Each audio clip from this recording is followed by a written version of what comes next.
Equilíbrio de poder, no conceito universal, significa estabilidade dentro de um sistema composto por uma variedade de forças autônomas.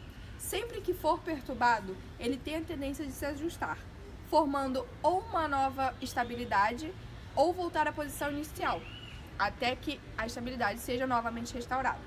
Pode ser considerado uma teoria de comportamento dos estados, como esses agem mediante as diversas circunstâncias.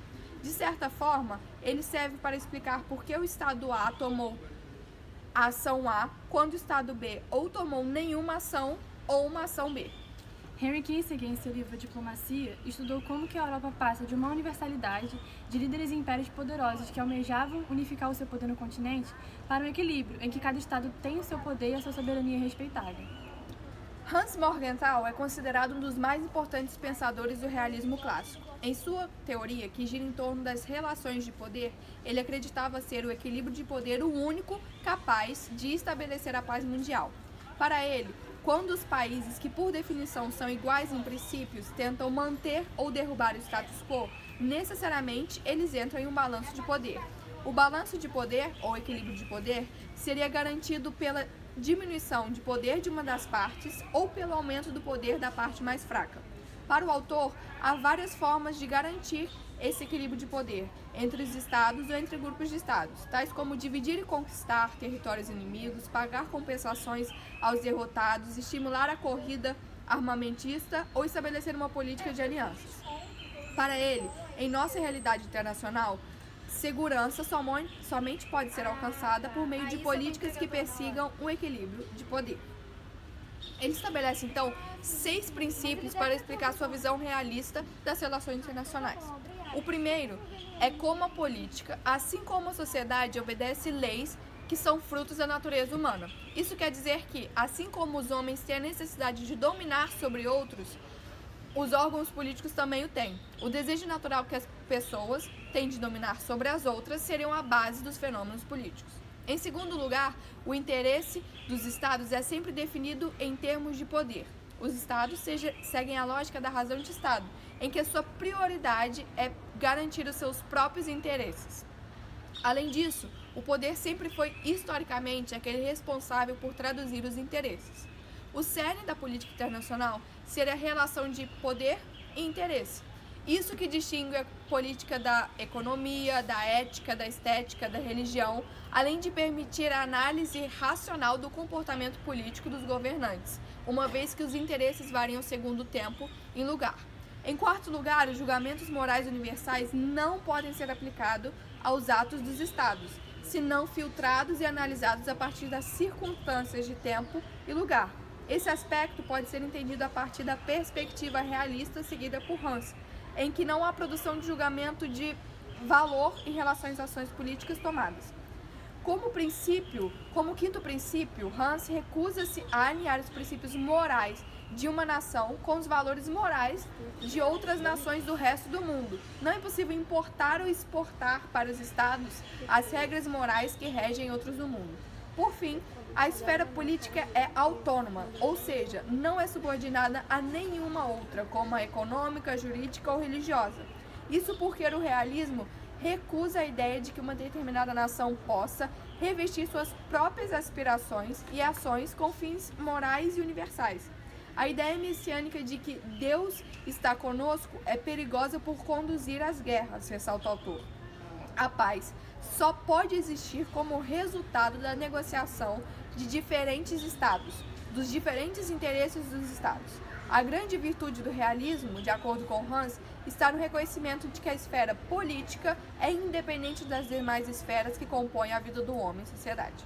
A busca pelo equilíbrio de poder foi um dentre os diversos fatores que contribuíram para a formação dos estados modernos, principalmente com a Guerra dos 30 Anos de 1618, na qual toda a Europa entrou em conflito, sendo ele inicialmente um conflito religioso entre católicos e protestantes, mas que se revelou como uma grande característica da busca pelo equilíbrio de poder, já que de um lado o Império Habsburgo, que possuía um enorme domínio, tinha o objetivo de expandir cada vez mais esse domínio, o seu poder, a sua crença e o seu território. E de outro lado, a França Católica, aliada aos protestantes, que buscava refrear essa expansão de forma a manter esse equilíbrio. E como resultado dessa guerra generalizada, que mobilizou toda a Europa, temos um importante tratado que muda a forma como os Estados se relacionam entre si e que refletiu no nosso sistema internacional atual, que foi a Paz de Westfália.